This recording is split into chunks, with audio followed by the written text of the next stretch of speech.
Today I had the privilege of sitting down with Gwen Reimer and interviewing her about her experience with betrayal. And I'm sure every one of you watching this has gone through betrayal at some point or another. It's basically what it means to be human, is that we've probably experienced it. And the question we ask ourselves is, what do we do with betrayal and the deep pain that it leaves in our lives? Can we ever be free from it? Well, Gwen shares with us just how deep the pain was that she endured, and also some amazing truths and principles on how she was able to experience inner healing from the betrayal and move on to a much better place. And so enjoy this interview with Gwen Reimer. Gwen, so good to have you here. Thank you for taking the time and being willing to come and share with us just from your wisdom and your experience in life, and specifically as it pertains to betrayal and receiving the healing, the inner healing that God has given you from your experience of betrayal, but also just the wisdom and different things you've learned from it that we could benefit from your experience. And so just really appreciate having you here today. Thank you. Yeah. Awesome. Well, why don't we get started just with your early childhood experience. I remember you sharing before that betrayal for you started at a really young age, and kind of in your early childhood years. So why don't you just share with us a bit about those experiences? Okay. Yeah, I grew up in a small town in Saskatchewan, and the good things about small towns is you know everybody. The bad thing about small towns is you know everybody, and you can't get away from them. And so in my class there was 16 people. So you can imagine that entire grad class was wow. 16 people. 12 of those were boys and 4 were girls, one of which was me. So that meant there were 3 other girls that supposedly were your friends. Right, yeah. There would have been a few that would have come and gone over the years, but generally it was the 16 of us that stayed together from like grade 1 to grade 12. Okay, wow. So yeah, you got to know them very well. Seriously? For some reason, the one girl in our class just did not like me. I don't know why, but she just did not like from grade 1 onward, you mean? I don't remember grade 1 so much, but by the time we got to grade 5, we were definitely going full on, we don't like you. So, so it was pretty young. And in grade 5, what happened was the girl decided that she was going to turn the whole class against me. And so somehow she was a really strong leader. Like, that was a gift that she really had, was leadership. And so she was able to turn the whole class against me. People that had been even close friends with me were no longer close friends with me. They were treating me very rudely, and it was a very painful experience. Of course, as a kid, you think it's forever. It probably was about 2 weeks in total. But yeah, I mean, as a kid, it just felt excruciating. So I would go to school. I would kind of, put my best foot forward. I would try and stay out of her way, and come home at the end of the day and just kind of collapse in my home, and my parents would kind of put the pieces back together. I remember my dad coming in and just praying for me that this would go away. Back then, parents didn't really get involved in interpersonal relationships with children. And so I just kind of grinned and bared it until one day there was an event that had happened, and I got blamed for something that I didn't do. And we were all in a group setting, and the girl blamed it on me, and the teacher looked at me and she was just like, "Was that you, Gwen?" And I just broke down by that time. It had been 2 weeks of on constant, and I just said no, but she has it in for me. And I just kind of went blah, and told the teacher what had happened. And I think at that point she excused me from the classroom. And then she had a talk with the rest of the classroom, and at the end of that, another girl that was supposedly my friend came to me and said, "We're not going to be nice to you, but we're not going to be mean to you anymore either." And it was kind of in that moment that I believe it was the Spirit of God that He just said to me, "This is over." and you're going to be okay. And it was like the whole thing was kind of over at that time. Yeah. But that girl did continue from on being kind of what I would call a thorn in my flesh, I would say, from all through my high school up until grade 12. So yeah, Right. it was this dynamic that I just had to try and learn to live with, because I couldn't get away from it. So Right. it was one of those things that you were just, tried to learn how to live with. I had made a commitment to Christ as a very young child. And I had taken my relationship with Jesus very seriously. And so even as a young child, I remember thinking, okay, God, you're going to have to show me how to love this person that is being really mean to me.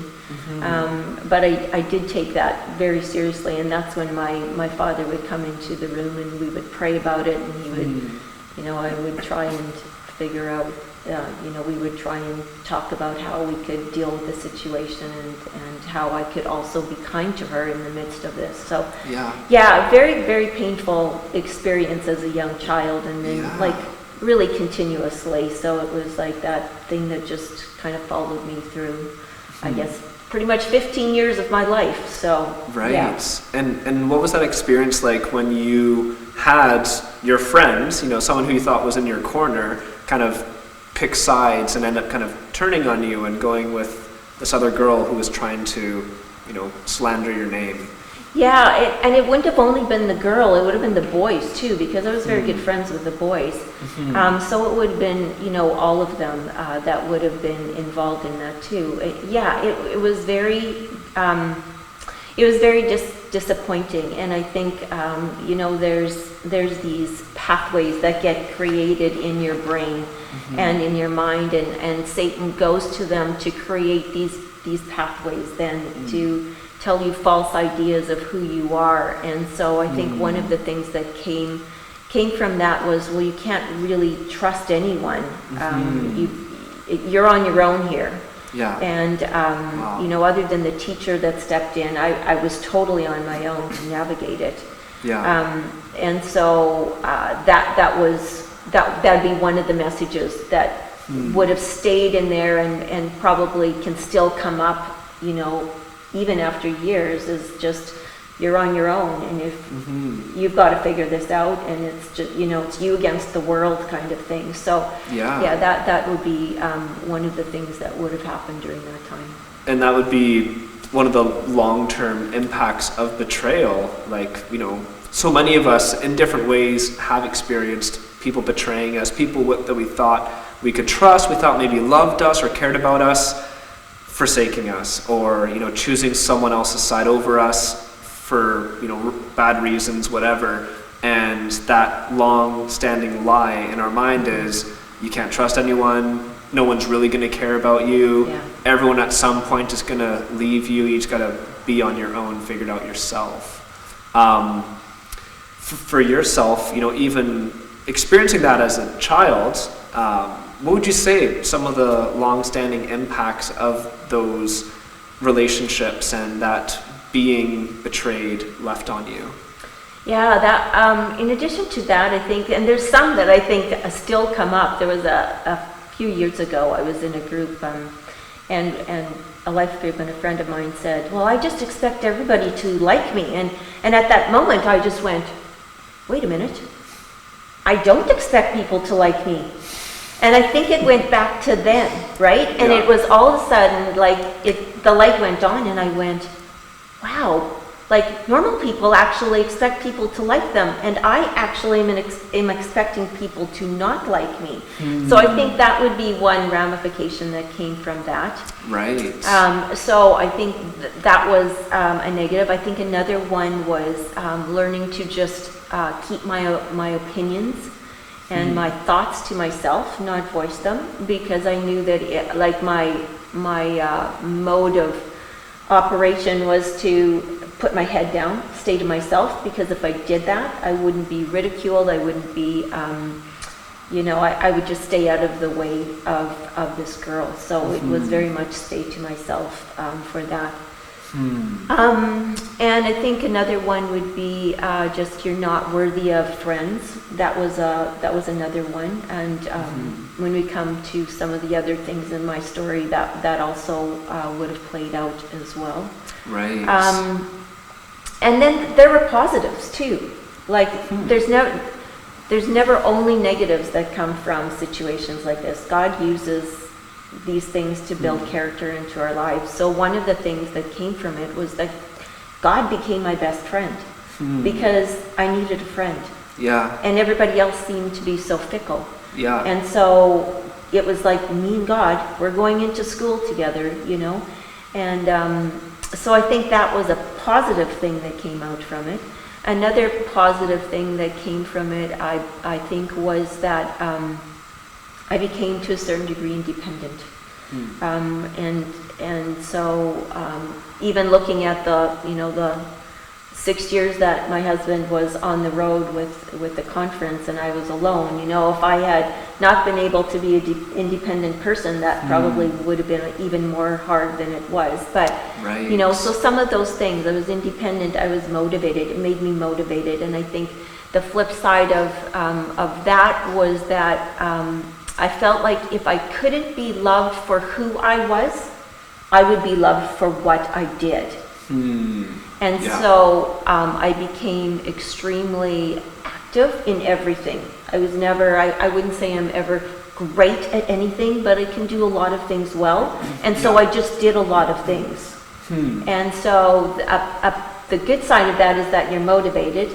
The bad side of it is that sometimes you do too many things, right. to hide the pain. And that's really how I got through school, was just finding things to do, putting all my energy into my education and into student leadership, into what we had as a yearbook back then, into sports activities. I played every sport.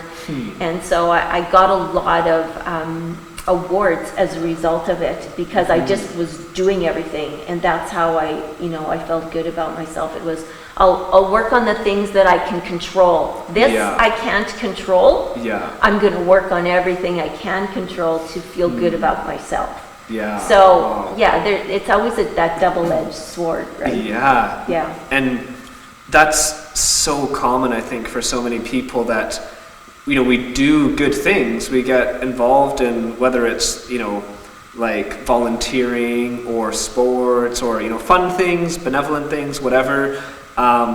Some of them for good reasons, but then others because we're just trying to cover something up. We're trying to, and like you said, it's parts of our life that we can control.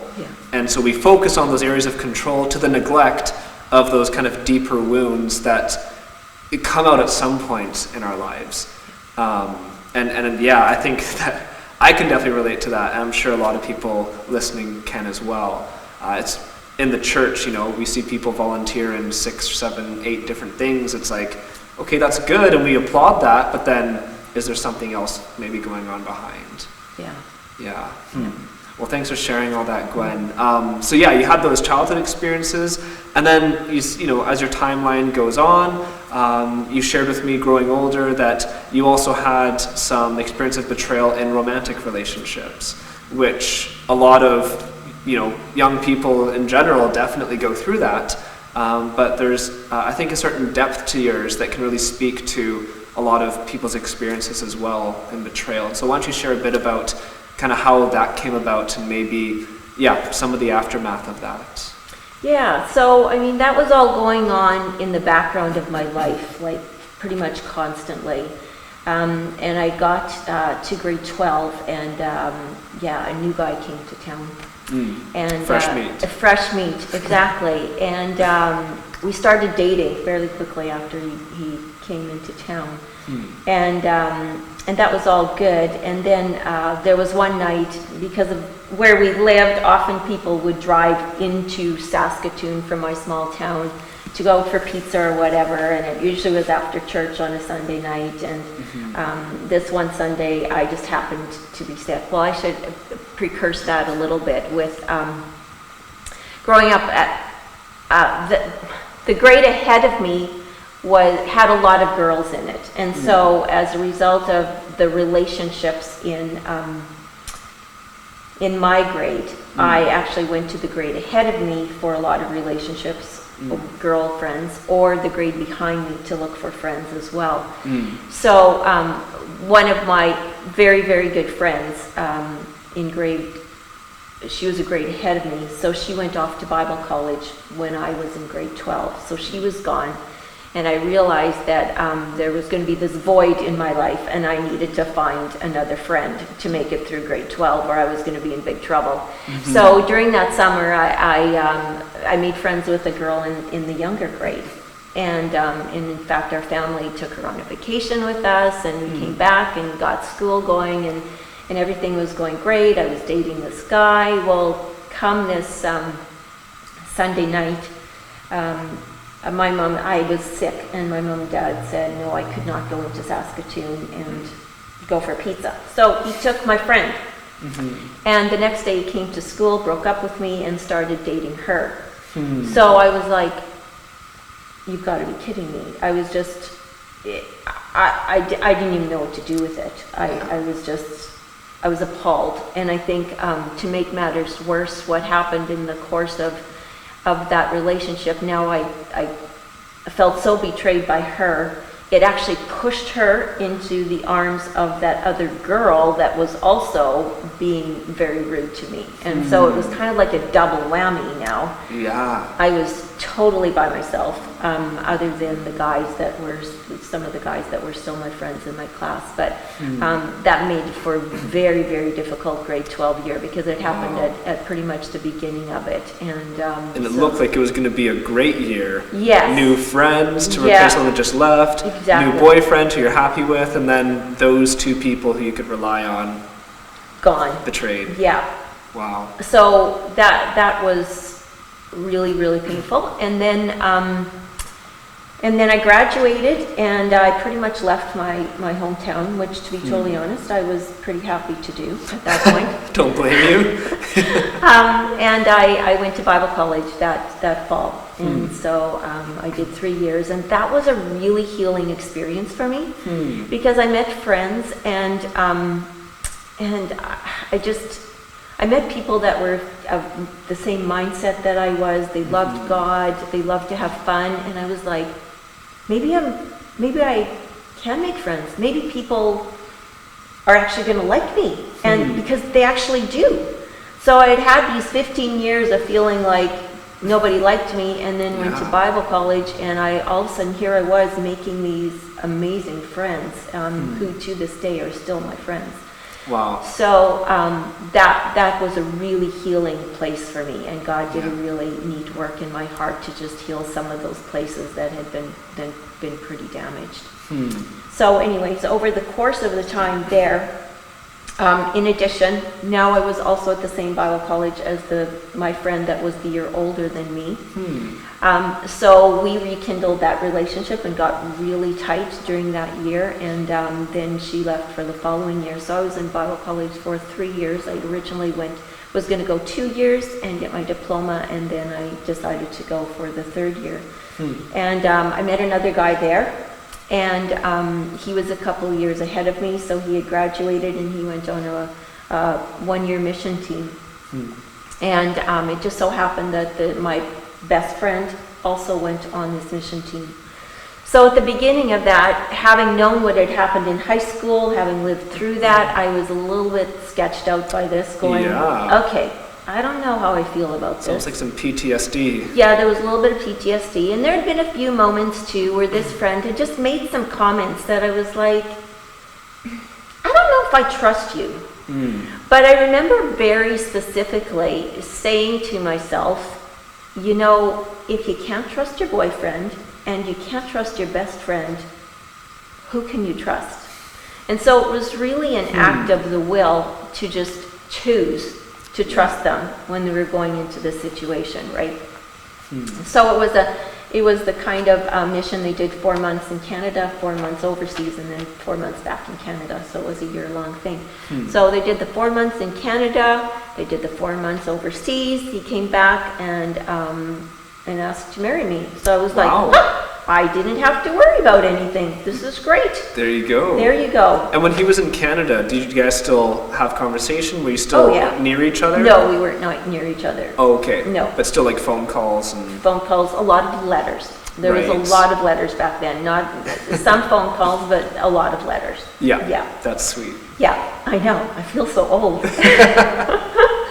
Yeah, and so then, you know, he was going to get off the team. We were going to get married in November. He was getting off the team in August. You know, we had our invitations. You know, the wedding was on its way, and it was probably the beginning of August, and all of a sudden I got this phone call. So now we're almost at the end of the full year, right? You think you're kind of in the clear here. Yeah. And I got this phone call, and his voice is so weird, and I was like, that's weird. Well, he's probably just anxious to get off the team, you know, going into real life, and you know, he's getting married and all this. And I was like, so I just kind of let it go. And then the next phone call, it was again really a weird phone call. And it was at that point where I was just like, something in my spirit just said, is there somebody else? And then I asked very specifically, I was like, is it? And I named the name of my friend, and it was just silent on the other end, and I was like, oh shoot, this is not good. And so, yeah, he came home a week later, and he literally came to my house, broke up, and drove to her house 2 miles away, and stayed there for the rest of the weekend. And I sat there devastated, having just lost my 2 best friends. Wow. Man, that is, it's almost like your worst nightmare that you thought wouldn't happen. You thought you were in the clear, and then it's like it all happened all over again. Yeah. One of your best friends and your boyfriend, now your fiance, repeat. Yeah. Yeah. Wow. Yeah. So very, very painful situation. Yeah. So I don't know where you want me to go from here, but I'll just give a little bit of how it kind of, it really is a 30-year story. That happened in 1982, and I would say we'll get into a little bit more of just kind of how that played out, but it really was fully reconciled probably about 3 years ago, I would say. Wow. So, yeah. Okay. Yeah. So 2017, 82 to 2017. 84 probably. Okay, yeah. 84. Yeah. So it's still a very long year. Yeah. So when I, said about like the whole aftermath of it, that's actually quite It's a long aftermath. Yeah, there's a lot going on there. So yeah, for anybody that's in the middle of things, things don't happen quickly all the time. Yeah. They sometimes reconciliation takes a very long time. Yeah. But so right after that, I met with the gal, and we had a special place that we used to bike to all the time. We both lived on farms, and so we met there, and we had a conversation, and I forgave her as much as I could at that time. Tried to hear her out and tried to figure out where she was coming from, and then she went off to school in another city, and so I didn't see her for a lot of years after that. So So those initial conversations with her didn't really bring much closure at the time? No, it didn't bring any closure. Okay. In fact, it was probably one of the hardest things, and I knew this was a lie when she said it, but she said, what if this is God's will? And I knew right then, I was like, no, God's will is not that a friend betrays their other friend, and that a boyfriend betrays, a fiance at that point betrays his fiance. Yeah. That is not God's will. I had enough discernment in that moment to go, no, that is a lie. Yeah. And you can believe that lie if you want to, but I'm not believing that lie. Yeah. So I think the Spirit of God was on me enough to know that not to take that on. Yeah. So that was a good thing. I didn't put it on God. I mean, in a sense, was it God's will? Sure, God allowed it to happen. So in that sense, I guess you could say it was God's will. God had a better plan for me. He had somebody else that he was like, not to say that, now we're going to get into predestination. And does God have only one person just for got you and all that? And I was like, yeah, go see our dating relationship totally. series. Totally. So no, I don't believe that there's only one person for people. Yeah. I believe that there can be several people, but once you're married, that is the person that God has chosen for you. So in that sense, but I do think that there's probably pieces that I look and I go, Willie was a better match for me than he was. And so in that way, yes, God protected me and gave me somebody that probably could love me more fully for as who I am than that person could have. And the other very interesting thing about it is that as a child, I had felt like God, that there was a calling on my life to be a pastor's wife. So at the time when I met Willie did not think he was going into ministry and being a pastor's wife. Right. The other guy was. What happened in the end was the other guy didn't end up in pastoring, and Willie did. Wow. So I take that as well as God's calling on my life was to be that. Yeah. And so yes, he did create that pathway for me, and that calling was lived out, I guess, in my life. So in that sense, it's another one of those things where you can just see God's hand in something that was meant for evil, but God changed it to make something good come out of it. So. And it's so fascinating too that your friend made the comment, maybe this is God's will, and you're like, no, that's wrong. Like that's unhealthy spirituality. Yeah. We need to get rid of that. And then, at the same time, God provided you Willie, who's actually, if we could say like God's will is what's best for you, like you ended up getting what's best for you, Willie versus that other fellow. And so, there's kind of like a twofold aspect to that of God's will being at play. That's kind of fascinating how that worked out. Yeah, it is. Yeah, no, thanks for sharing that. And yeah, maybe why don't you just, I don't know, of course, 30 years is a lot to cover of the process, but maybe, it's one thing to have your friends betray you, it's another to have a romantic partner betray you, but then to have a romantic partner betray you with your friend twice, like that's pretty hard to bear for any human being. Maybe you could just walk us through just a bit of the aftermath following that, and what places that took you as far as you're needing to process and be healed from that depth of betrayal that you experienced. Yeah, that's a really good question. So at the beginning, obviously it was really, really painful, and I was in a very difficult place. So how I dealt with it at the moment was obviously my life was going in one direction, and now it's like screeched to a halt, and I was like, I don't know what I'm going to do now. Right. My path was going this way with somebody else, and now I'm alone, and I have to figure this out. So there are a couple of things happened. My brother actually ended up getting, he got married. He was supposed to get married the month before we did, and he did. Okay. So there was part of the process was I flew actually out here to BC where my brother was living, and I spent I think 3 weeks with him to just get away. I had quit my job, and because I was serving in a restaurant, and I knew I didn't want to do that for the rest of my life, so I quit my job and came out here just to get away. And then I went back. We came back for the wedding, and then I had a decision to make. What was I going to do? Yeah. And I had a real sense that if I stayed where I was going to become enmeshed in an unhealthy way with my parents. Right. And I didn't think that was going to be a good situation for me to be in. I felt like I just needed to get away, figure out who I was and what I wanted to do with my life by myself. Yeah. It was that, again, I think that independence thing kicked in, and I was like, nope, I got to figure this out. And if I have my mom and dad here, then it's going to be too easy to fall back on them. So, so I moved to Winnipeg, where another one of my friends was living. She asked me to come there, and I hung with her.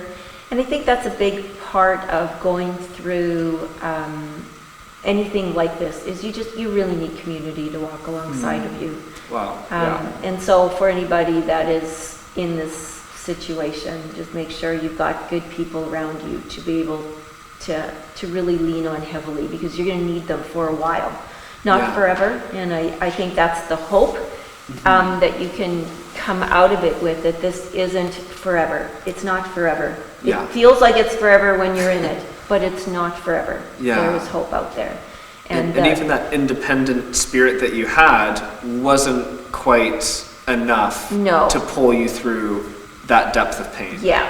And she was amazing. And I would say too, for anybody that is walking alongside of people like that, just be very patient. There's a lot of pain that has to be processed. And so, you're going to hear the same stories. You're going to hear the same crying for a while, but it will end. And your role in their life to both listen and also laugh with them at times, to pull them out of that and realize that, there's going to be times when the crude humor comes in too, and you're going to need to be cynical with them and all of the other things that come along with it. It's really a process. And so we need the body of Christ and people to walk with us through that.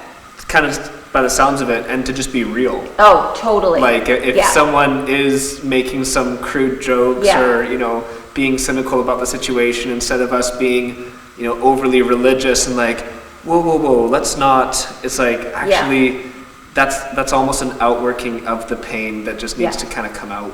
And not to squelch that. Yeah, and I didn't have a huge group, so it wasn't like I was going blah everywhere. I had a small group that was safe, and I was very conscious too that because we had relational circles that were broad and were intermingled, I really didn't want to make people choose sides in it. So that was really important to me too. It was like, you know what, the other people need their people too. I need my people, they need their people. So that's why I think I kept it small to the people that I felt like were really safe. And the relationship with the guy got, it was kind of back and forth for a while. And so because we were in a little bit closer proximity, I was able to, work through that relationship, and we got to a place where it was okay. And so the guy who left you for your friends, the fiance, you guys got in touch again after? He called me, and it kind of went back and forth, and for a while it was like, well, maybe we want to get back together, and I was like, well, there's a lot of work we'd have to do to that, but then it was back and forth, and finally I was like, you know what, this is over. This is over. So then I was able to just move forward in whatever other relationships I had. So it did definitely affect my relationship with Willie when we met. He knew what had happened with me. My friend was very sensitive to that. She didn't want him to hurt me, and so he was very cautious about how he approached the relationship with me too, not to lead me on in that way. So there's a few things that happened there too. And then in terms of my relationship with the girl, we didn't see each other for years and years and years. It probably was about 10 years that we just didn't see each other. Or any conversations? Nothing. There was nothing. Okay. And then when Willie and I moved back to Calgary, she was also in Calgary. And God kept telling me that, you know what, you're going to have to deal with this situation at some point. And I just didn't know how and what. And do you mind if I pause on that quickly though? Just because, when it's kind of like out of sight, out of mind, in a sense. Haven't seen each other in years. Your life is going on. You're married, Willie. You start to have kids. She's doing her own thing. Yet, the effects of betrayal. So having her as one of your best, closest friends, which is a very, beautiful relationship to have a best friend, betray you so deeply. Like, she might not be around, but the effects of betrayal still are, and they're still coming up in different situations maybe, even though you and her aren't in contact anymore. Do you mind just sharing with us maybe some of the ways that you saw the need for this situation to still be resolved with her, like how betrayal was still impacting you even though you guys weren't in conversation at all? Yeah, I think part of it was just a spiritual understanding that this relationship needed to be resolved. And then there was, I don't know if it was a healthy or unhealthy feeling that at one point this relationship had been so important in your life and now it's not. And what's up, that something just needed to be reconciled from just a loving God and loving the people around you. And I don't know why. I didn't feel that with the other relationships that really never got resolved. So why I felt that with this one, I don't know. Okay. So I don't know. Yeah. But and she then called me up. Then another incident happened where I felt betrayed as well. So now we had another layer on top of that. But for some reason, God just kept it there. And so it wasn't until, probably another 10 years after that one that happened, because really it's been a 30-year process, that I was working in the backyard one day and God just said, "Today's the day." And I was like, "What do you mean today's the day?" And he's like, "No, today's the day." And I was like, "Seriously?"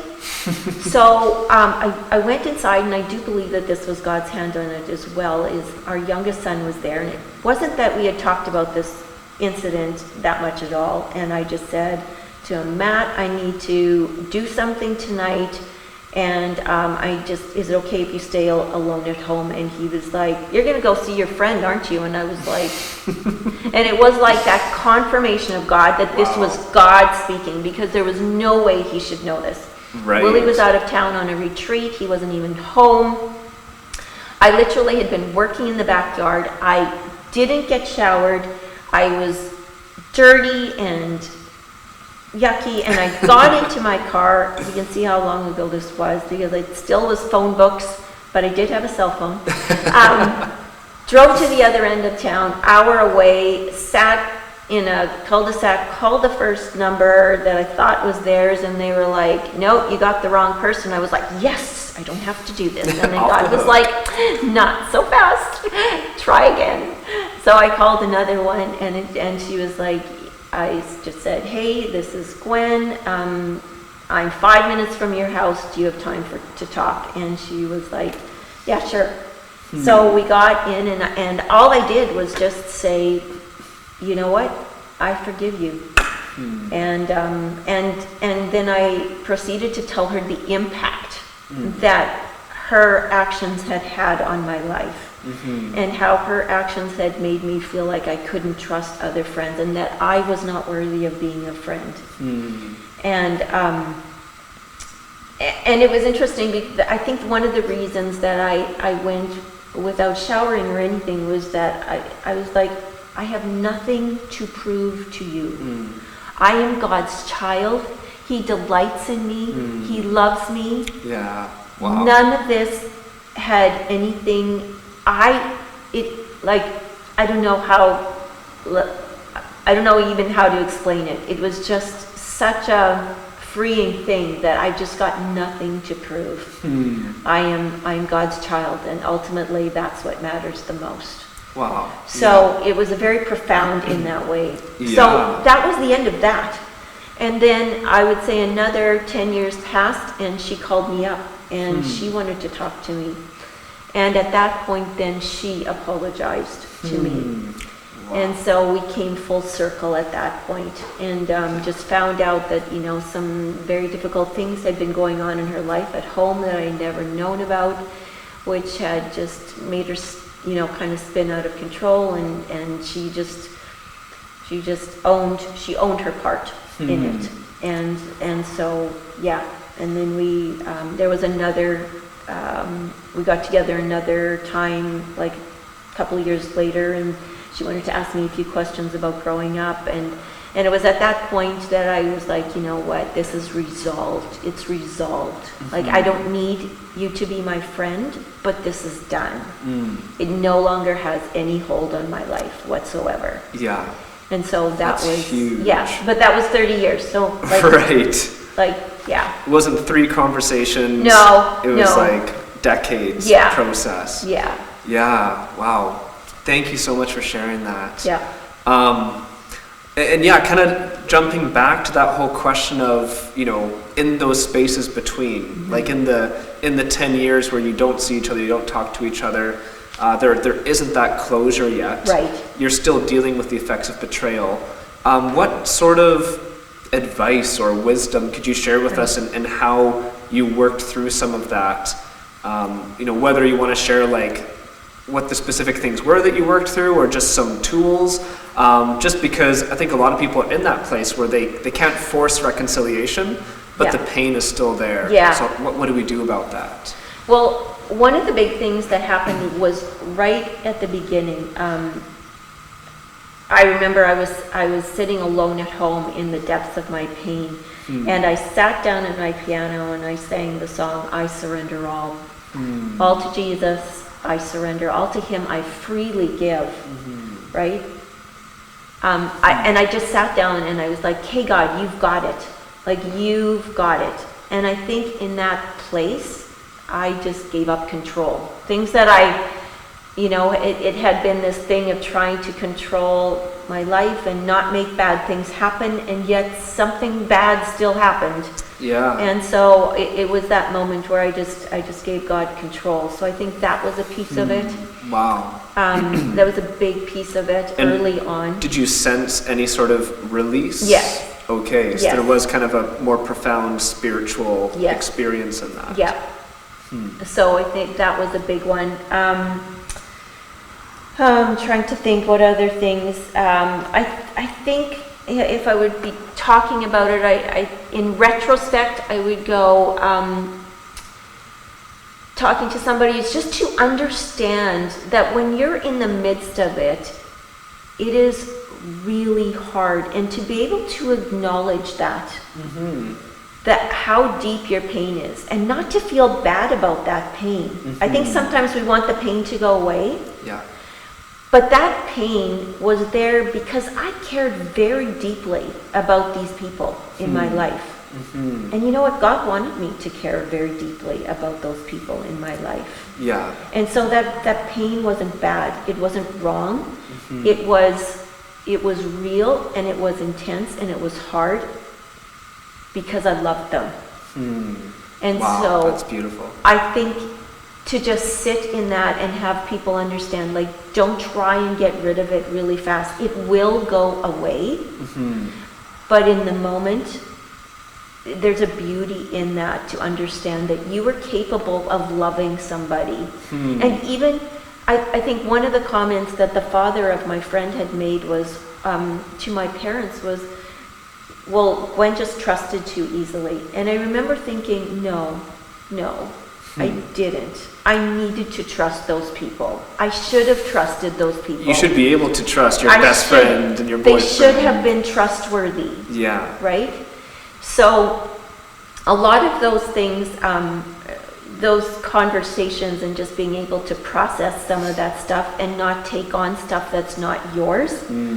Wow, that's, is big. That's big. It's really big. Man. And so I think that was the grace of God that was able to let me see the lies from the truth in those times. And again, God had been my best friend. God hadn't left me. He was still there. I think the other thing is, often we want to blame God for these things. Well, God didn't do this to me. Yeah. It was people's choices that did this to me. Yeah. So God was my friend. He was my rock during this time. He was not that. And I think the other thing is... Did you have that view of God yes. kind of through the entire process? Yes, okay. I did. That's a huge gift. And one of my favorite verses is actually Zephaniah 3:17. And it says, "For the Lord your God is living among you. He is a mighty Savior. He will take delight in you with gladness. With his love, he will calm all your fears, and he will rejoice over you with songs." And that to me has been probably most precious verse, because I'm like, Yeah. the God of the universe is like, he takes delight in me. And when I felt like nobody around me wanted to take delight in me, God was taking delight in me. And he was rejoicing over me with songs. I was like, oh, that is awesome. That is so awesome. Singing over you. Over me. Like, what? Exactly. That's amazing. So that was good. And I think the other thing is just to say, run to God. Yeah. He can handle your pain. He cares about us, and so he can handle the pain that we have. And so just to go over to him over and over and just give him that pain until he washes over you with his love, and rather than blaming him for something that he didn't do, he's there. Yeah. He brought really good things into my life. That was painful, and it wasn't my identity. It's my story, it's part of my story, but it wasn't my identity. Yeah. I'm a child of God and a daughter of God, and he rejoices over me with saying, that is my identity. Yeah. Not that, because sometimes we can take on those identities, right? Oh yeah. So, does that answer that question? Yeah, no, definitely. Okay. I kind of, what I gather from what you shared is that through that time, it was really knowing who God is, like knowing him as a loving father, knowing him as being present, as being your friend, not the one who's orchestrating all these bad things in your life, but actually loving you through them. Yeah. And for you, allowing God's truth and God himself to inform your identity rather than your experiences, because it sounds like that battle was going on. Oh, definitely. Your identity, your wounds were saying you're unlovable, Yeah. no one wants to be your friend, you can't trust people, so your identity becomes I'm an untrustworthy, unlovable, whatever. But you're like, wait a second, no, God says I'm his child, he sings over me, he loves me. And that sounded like kind of a bit of a war, but ultimately you'd say your identity in Christ was victorious through it. Yeah. And I would say that over those years too, there would have been a lot of things that we had done in church for inner healing, and praying through things with other people, and so there was many times where I would be able to go back to that wound and pray over some of those things with people, and we'd be able to get to some of the deeper stuff and just the forgiveness over and over and over. And I think one of the reasons that God says that we're supposed to forgive 70 times 70 is because we need to. It just keeps popping back up, right? And it's like, oh, God, I did that. Yeah. But here we go again. Okay, God, I need to forgive again. And every time it's like you just get to a deeper layer of forgiveness until, again, like I said, when, the last time when I met her, it was like, this is done. There are no more, I have no more layers to go through now. Yeah. We're at the bottom layer. It's Yeah. over. It's done. This has no hold on me. Right? So then you can walk in freedom. So, but sometimes you have to forgive 70 times 7. It's over and over and over again.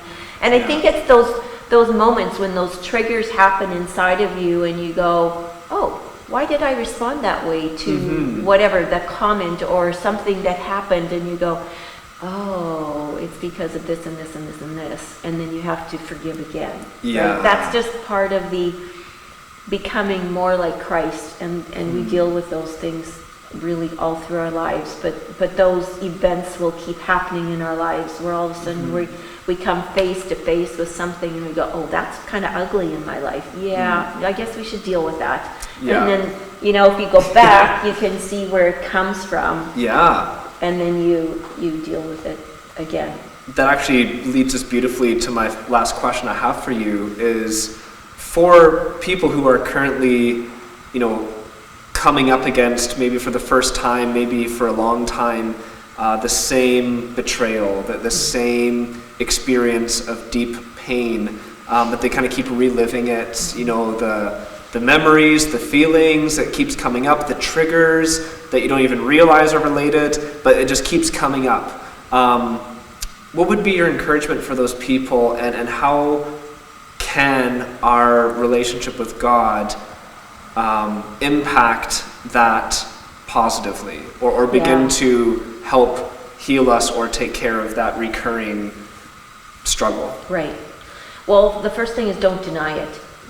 That is huge, to just not deny it. And that's sometimes like people who suppress it. Yeah, exactly. Yeah. I'm just not going to go there. No, actually go there. Sit with it. Yeah. Sit with it, and sit with it with God. Yeah. I would say, let him, like, bring it to God and say, okay, God, like, is this is kind of how I'm feeling. Is that what you think of me? Or how do you think of me? Yeah. How do you see me? Do you see me as somebody that, that you get to rejoice over? Let him speak his words, because usually his words are going to be, like, they're not going to be my words, right? You might get a different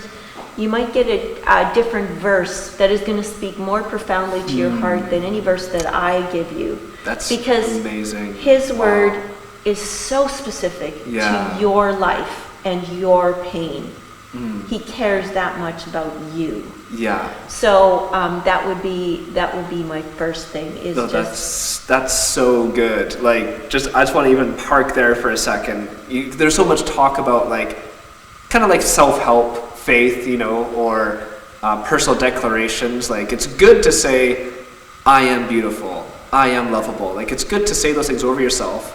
But then the prophetic power of God's word that has that authority in your life is just, sounds like it's a very different experience. It goes to a much deeper level. We can tell ourselves thinking, but when God tells us it just goes deep. Just deep into our hearts, and we sit there and we see really what God thinks of us. And that's probably the most profound healing that you can get. So I would say that having people around you, like I said, that can walk through this with you and speak truth into your life. I think that's huge. I think worship is huge, because when we see the goodness of God, it kind of diminishes where our issues are. Right. So I think that's a big piece of it. And then when it comes to the forgiveness, like, really, when it came down to forgiving my friend, I honestly could not have not done it, because the pull was so strong to do it. And when after it was over and I got home, I phoned Willie and I said, "You'll never believe what I did." And he's like, "You're right."